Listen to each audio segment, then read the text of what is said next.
जो इरादे का पक्का हो, और दिल उसको दो जो सूरत से नहीं दिल से अच्छा हो। स्पष्ट बोलने वाला व्यक्ति एक अच्छे कांटे की भांति होता है। इसमें थोड़ी देर के लिए दर्द जरूर होता है, लेकिन फायदा जिंदगी भर रहता है। अगर आप किसी को एक बार माफ करते हो तो आप समझदार हो। अगर आप उस व्यक्ति को दूसरी बार भी माफ करते हो तो बहुत ही नरम दिल हो।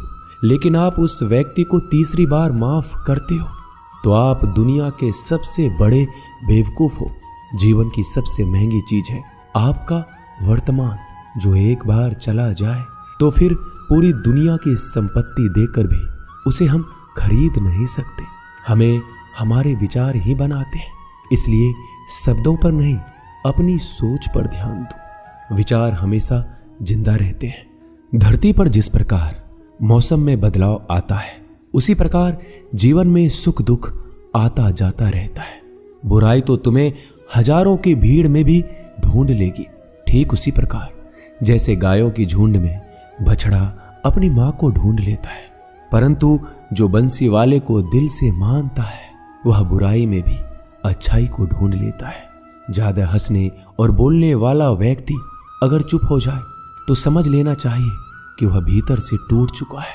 कभी भी स्वयं पर घमंड मत करना। पत्थर भी भारी होकर पानी में अपना वजूद खो देता है।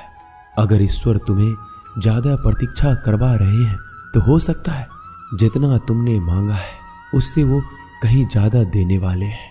अरे गुजर जाएगा ये दौर भी, जरा सब्र तो कर। खुशियां ही नहीं रुकी तो गम की क्या औकात है। जब मन परेशान हो तब कुछ मत किया करो, बस आंखें बंद कर श्री कृष्ण का नाम लिया करो। बुद्धि से पैसा कमाया जा सकता है, परंतु पैसे से बुद्धि नहीं खरीदी जा सकती। सब अपना सा लगता है। सिर्फ बातों से औरों के लिए जीते थे तो किसी को शिकायत नहीं थी। थोड़ा सा अपने लिए क्या सोचा, जमाना दुश्मन बन गया। जिंदगी का तजुर्बा कि छोटा आदमी बड़े मौके पर काम आ सकता है और बड़ा आदमी छोटी सी बात पर औकात दिखा देता है। कोई भी आपके हाथ से तो छीन सकता है, लेकिन आपके भाग्य से नहीं। जिंदगी में आगे बढ़ना है तो सहारों पर नहीं, खुद पर यकीन करना सीखो। दरवाजे छोटे ही रहने दो अपने मकान के। जो झुक कर गया समझो वही अपना है। ईश्वर में आस्था है तो मुश्किलों में भी रास्ता है। जो ज्ञानी होता है उसे समझाया जा सकता है, जो अज्ञानी होता है उसे भी समझाया जा सकता है, परंतु जो अभिमानी होता है उसे कोई नहीं समझा सकता। उसे सिर्फ वक्त ही समझाता है। अरे कैसे करो भरोसा गैरों के प्यार पर। आजकल तो अपने ही मजा लेते हैं अपनों की हार पर। जब बात जरूरत की हो तो जुबान सबकी मीठी हो जाती है। जितने सच्चे रहोगे उतने ही अकेले रहोगे। जब भी जिंदगी आपको रुला दे तो समझ लेना जिंदगी आपको रुला नहीं रही, आपको सिखा रही है।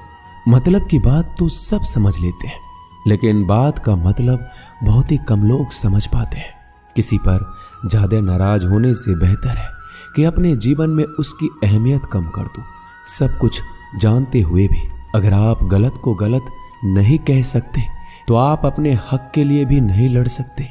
खुश रहना चाहिए, बाकी तो सब चलता रहेगा। कोई भी अपना बिछड़ता रहेगा तो कोई पराया मिलता रहेगा।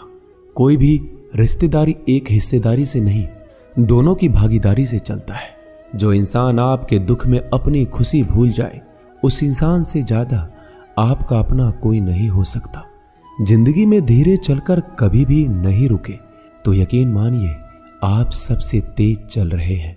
आप किसी व्यक्ति को बरसों में इतना नहीं जान सकते जितना कि एक बार उसे क्रोध की स्थिति में देखकर जान सकते हैं। जब लोग रास्ता अलग करने का फैसला करते हैं तो सबसे पहले बातचीत करना कम कर देते हैं। गलती हर इंसान से होती है, लेकिन गलती सुधारता वही इंसान है जो साफ दिल का होता है और रिश्तों को खोना नहीं चाहता।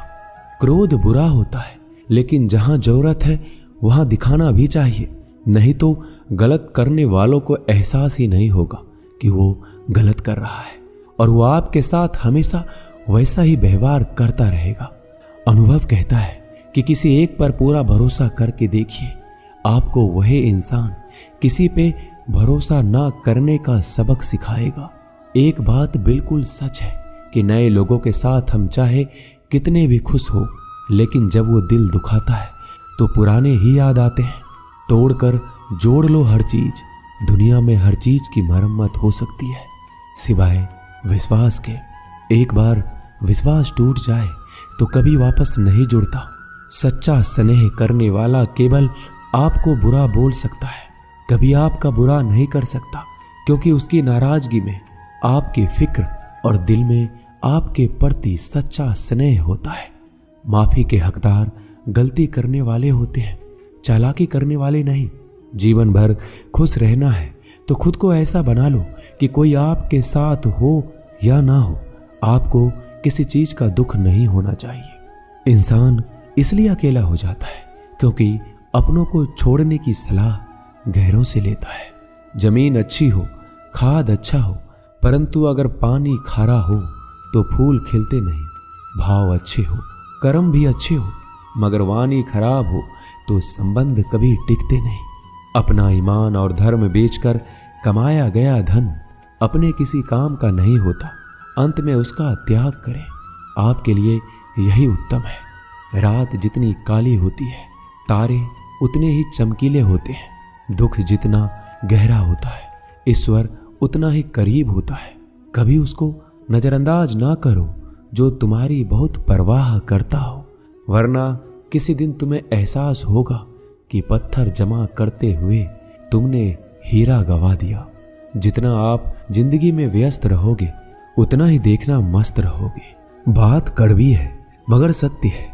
जरूरत पड़ने पर लोग बिना रिश्ते के रिश्ते बना लेते हैं और जरूरत खत्म होने के बाद बने हुए रिश्तों से भी मुंह मोड़ लेते हैं। जिंदगी में मित्र और चित्र अगर दिल से बनाओगे तो उनके रंग जरूर निखर के आएंगे।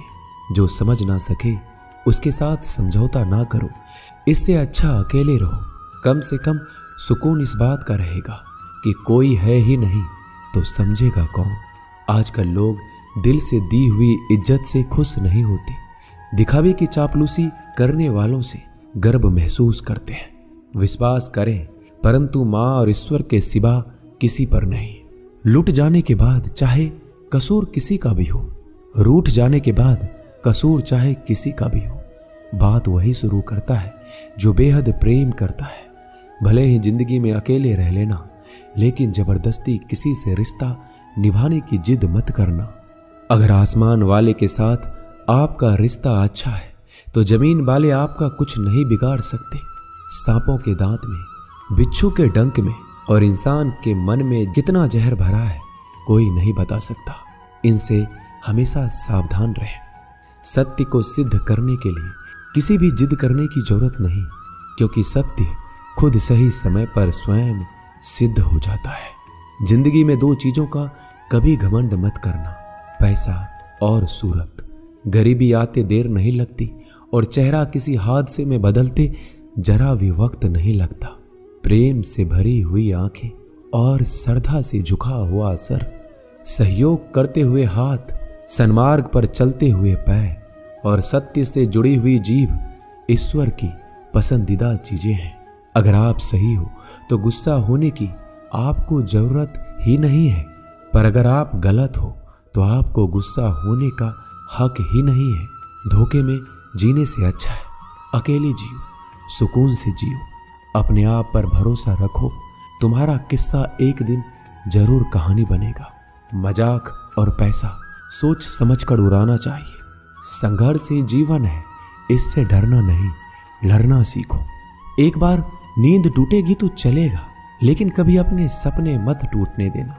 आप कितने भी बड़े बन जाएंगे, यदि आपके अंदर इंसानियत नहीं है तो सब बेकार है। जो करना है खुद करना। वक्त के भरोसे बैठने से भी धोखा मिल सकता है। जिंदगी का एक उसूल बनाओ कि तुम्हारी इज्जत जो नहीं करता उसके पास कभी नहीं जाना, क्योंकि जीवन में क्या होगा, या तो कुछ अच्छा होगा या बड़ा होगा। जो भी होगा हमारे कर्मों का ही फल होगा। जिस प्रकार दिया तेल के बिना नहीं जल सकता, इसी प्रकार मनुष्य भगवान की कृपा दृष्टि के बिना जीवन में सफल नहीं हो सकता। जीवन में कोई भी काम करने से पहले एक बार भगवान का स्मरण करना जरूरी है कि मैं जो करने जा रहा हूं वो भगवान को स्वीकार होगा या नहीं। ऐसा करने से आप जीवन में कोई गलत काम नहीं करेंगे। किसी का भला नहीं कर सकते तो बुरा भी मत करो। यदि सम्मान नहीं कर सकते तो बेवजह अपमान भी मत करो। तुम जिसकी जितनी परवाह करोगे उतनी तकलीफ पाओगे, और जिस दिन तुम लोगों की परवाह करना छोड़ दोगे लोग तुम्हें तकलीफ देना छोड़ देंगे। क्या लेकर आए हो और क्या लेकर जाओगे? ये जीवन 2 दिन का मेला है।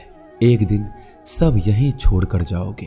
समझदार व्यक्ति कभी बदले की भावना नहीं रखता, क्योंकि वह जानता है भगवान सही कर्म और सही समय आने पर सबका हिसाब करते हैं। जबरदस्ती मत मांगना जिंदगी में किसी का साथ। कोई खुद चलकर आए उसमें खुशी कुछ और ही होती है।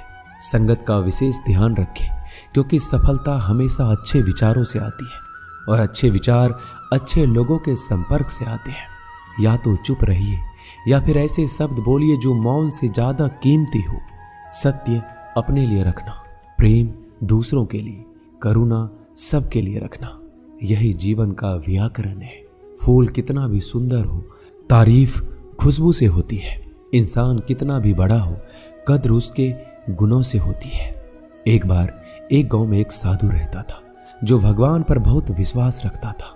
एक बार की बात है, वह साधु पेड़ के नीचे बैठा था और भगवान को याद कर रहा था, और अचानक ही वहां बाढ़ आ गई। चारों तरफ पानी ही पानी था। सब लोग अपने आप को बचाने के लिए ऊपर पहाड़ की तरफ भागने लगे। उनमें से एक आदमी ने देखा इस हालत में भी साधु जी भगवान की तपस्या कर रहे हैं, और सोचा कि ये अपने आप को बचाने के लिए कहीं क्यों नहीं जा रहे हैं। तो उसने उस साधु से बोला, अरे आप क्यों नहीं जा रहे हो? आप मेरे साथ ऊपर पहाड़ की तरफ चलो, नहीं तो डूब जाओगे। साधु बोला, अरे हमें क्या होगा? मैं भगवान की इतनी तपस्या करता हूं कि मुझे कुछ नहीं हो सकता। भगवान खुद मुझे बचाने आएंगे। धीरे धीरे पानी साधु के कमर तक आ गया और अब लोग वहां से नाव लेकर निकलने लगे। उनमें से एक ने साधु से कहा, अरे पानी आपके कमर तक आ गया है, आप हमारे साथ चलिए। साधु ने कहा, नहीं नहीं, भगवान मुझे खुद बचाने आएंगे। और वो नाव वाला भी वहां से निकल गया। कुछ देर बाद पानी इतना बढ़ गया कि साधु के सर तक पहुंच गया। अब लोगों को बचाने के लिए हेलीकॉप्टर से निकालने लगे। एक हेलीकॉप्टर साधु के पास आया, जो कि आखिरी हेलीकॉप्टर था। साधु के पास नीचे रस्सी फेंकी और बोला, इसे पकड़ो और ऊपर आ जाओ, नहीं तो आप डूब जाओगे। यह आखिरी हेलीकॉप्टर है और आपके पास में कोई दूसरा रास्ता नहीं है बचने के लिए। साधु ने कहा, यह रस्सी आप वापस खींच लो और चले जाओ। मुझे भगवान के ऊपर भरोसा है, वो मुझे बचाने जरूर आएंगे। पानी काफी ऊपर आ गया और पैर भी डूब गया और साधु की भी डूबने से मौत हो गई। मरने के बाद साधु भगवान के पास गया और बोला कि हे भगवान, मैंने आपकी पूरी जिंदगी तपस्या की, पूरा जीवन आपकी आराधना करने में लगा दिया, फिर भी इतने भरोसे के साथ इंतजार किया कि आप मुझे बचाने आओगे, लेकिन वहां मेरी डूबकर मौत हो गई और आप नहीं आए। ऐसा क्यों? भगवान बोले, मूर्ख इंसान, एक बार नहीं 3 बार आया था मैं। तीनों बार मैं ही तो था। पहला पैदल, दूसरा नाव के द्वारा और तीसरा हेलीकॉप्टर के द्वारा, लेकिन तुमने मेरा एक भी अवसर पहचान नहीं पाया। पता नहीं किसका इंतजार कर रहे थे। इसी तरह से जिंदगी में हमें ऊपर वाला बहुत से मौके देता है, लेकिन हम सब मौके को ठुकरा कर पता नहीं किस चीज का इंतजार कर रहे होते हैं कि वो होगा तभी मैं करूंगा। इस बात पर अड़े रहने से एक वक्त के बाद वो मौका हाथ से निकल जाता है और हम कुछ भी नहीं कर पाते। तो हमें किसी भी अच्छे समय का इंतजार नहीं करना चाहिए। जो भी करना है आज और अभी से करना शुरू कर देना चाहिए। दोस्तों, इस वीडियो में बस इतना ही। इस वीडियो को बोलते वक्त मेरा गला बैठा हुआ था, लेकिन आप लोग इस चैनल को और वीडियो को इतना प्यार देते हैं, इसलिए मुझे ये वीडियो बनाना पड़ा। अगर मेरी आवाज़ आप लोगों को पसंद नहीं आई इस बार, तो उसके लिए मैं क्षमा चाहता हूँ। तो मिलते हैं अगली वीडियो में। अपना ख्याल रखिएगा। जय श्री कृष्ण।